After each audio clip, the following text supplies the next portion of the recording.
My name is Rory Williams. I'm a sound engineer.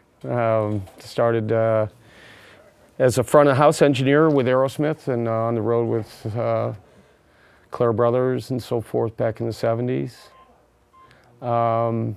Worked in Capitol Records in Studio B in LA. It's where they recorded White Christmas, one of the most famous albums ever recorded. Worked for Wally Tragot as a mastering engineer in LA as well, making acetate discs, mothers for back when we made vinyl discs. I've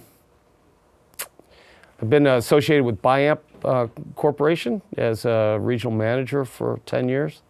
And I've owned my own recording studio, 24-track recording studios with JBL, accoutrements, and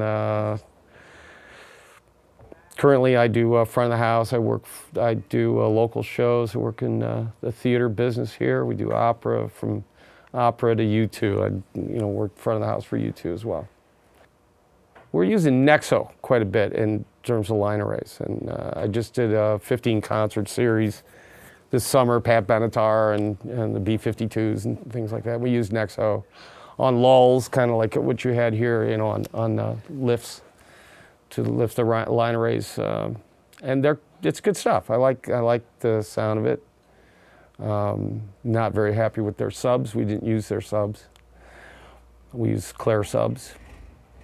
What I saw here today was very impressive. Just the clarity of the line array was spectacular. I'd really never heard of product before.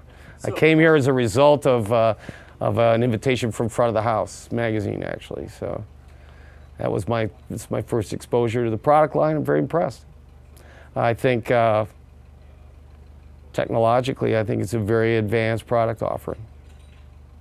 What impressed me the most, I think, was the near field, far field experience. I think I walk up very close to the array and stood very far away, and I found it to be quite linear across distance. That's why I smiled, is because of the clarity of the sound. We were listening to some tracks that I'm familiar with. I use in sound check. I use Steely Dan a lot because it's well recorded, and I'm familiar with how it should sound. And several of the combinations that I heard today were dead on. Now, we were looking at a lot of different setups out there, and I primarily deal with large arenas, concert halls, 10,000 seats and above. When I listened to KS, the KS line array today, I was most impressed with its how linear it is from near field to far field.